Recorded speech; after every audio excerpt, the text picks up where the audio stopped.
I still remember the smell of dust and engine oil in my father's small garage the day he said those words. The afternoon sun filtered through the cracked window, lighting up the tools hanging on the wall like silent witnesses. I was 17, holding an acceptance letter in my trembling hands. It wasn't from some small local college. It was from one of the most prestigious universities in the country. My teachers had believed in me. My principal had called me exceptional. But my father, he didn't even look at the letter for more than 3 seconds before tossing it onto the workbench. He wiped his hands on a rag, stared at me with eyes that had seen too many disappointments, and said, "People like us don't sit in rooms with people like them. You'll never be one of them." Those words didn't just hurt. They defined the air in our home for years. My father had grown up poor, the son of a factory worker. He believed the world was divided into 2 types of people, those born into power and those born to serve them. In his mind, ambition was dangerous. Hope was foolish. Dreams were for other families, not ours. I tried to explain that I had earned a scholarship. That tuition wasn't the problem, that I could work part-time. But he shook his head. "They will laugh at you," he said quietly. "And when they do, you'll realize I was right." That night, I lay awake staring at the cracked ceiling above my bed. I wasn't afraid of being laughed at. I was afraid he might be right. What if I didn't belong? What if I walked into that university and everyone could see through me? See my second-hand clothes, my father's oil-stained hands, the small-town accent I couldn't hide. Doubt wrapped around me like a heavy blanket. But somewhere beneath that doubt, something else burned. Anger. Not at him, but at the idea that my future had already been decided. When the day came to leave for college, my father didn't hug me. He didn't say he was proud. He simply said, "Don't forget where you came from."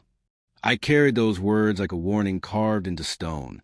And as the bus pulled away from our small town, I made a promise to myself. I would prove that belonging isn't inherited. It's earned. The university campus felt like another planet. Tall buildings made of glass and stone towered over me. Students walked confidently in tailored coats, laughing as if they had always known they would end up here. I clutched my single suitcase and tried to breathe normally. My roommate drove a car worth more than my father made in 2 years. The first week was brutal. In class discussions, students casually mentioned family connections, senators, CEOs, judges. I didn't know anyone powerful.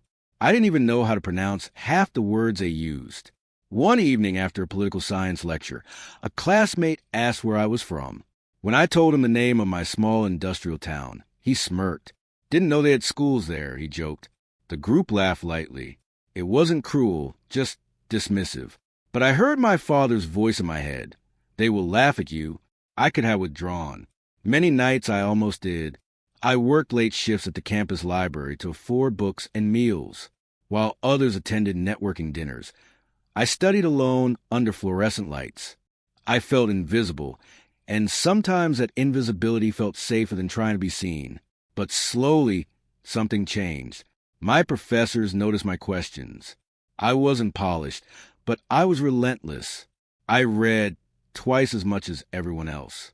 I volunteered for research projects. I entered essay competitions and won.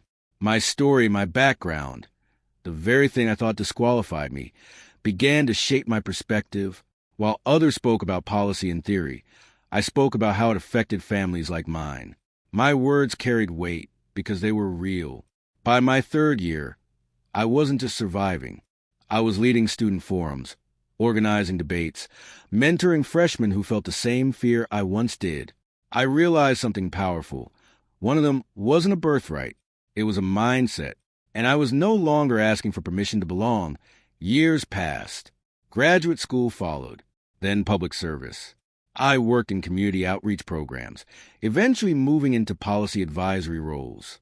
My work focused on economic mobility, on breaking the invisible barriers that had once surrounded my own family. I rarely went back home, not because I was ashamed, but because I didn't yet know how to face my father without resentment lingering between us. Then one autumn morning, I received an email that made my heart stop. It was from a national committee organizing a Presidential Civic Leadership Award ceremony.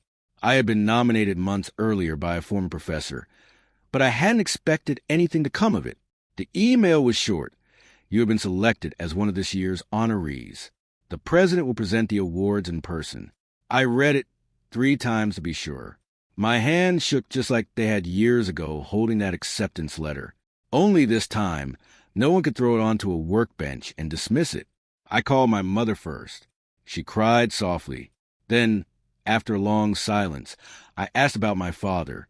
She said he was listening from the kitchen, but pretending not to.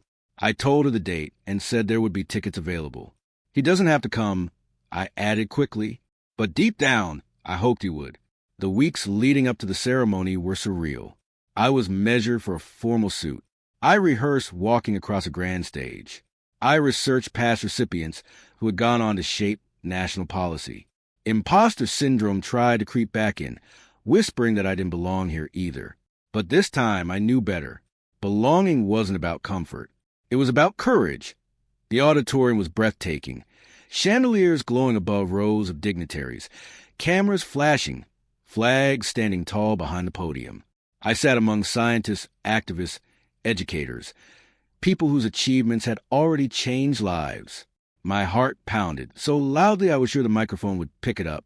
Then the president stepped to the podium. Speech after speech was delivered, each name announced with applause. And then I heard it, my name, spoken clearly, confidently, echoing through the hall, for outstanding leadership in advancing economic opportunity and community empowerment. For a second, I couldn't move. The applause grew louder. I stood, walking toward the stage as if in a dream. When I shook the president's hand, I felt years of doubt, fear, and struggle compress into a single overwhelming moment.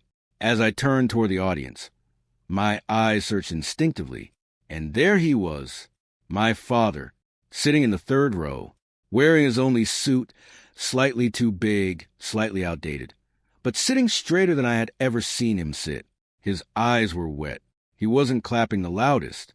He was simply staring at me, as if trying to understand how the boy from the garage had ended up here.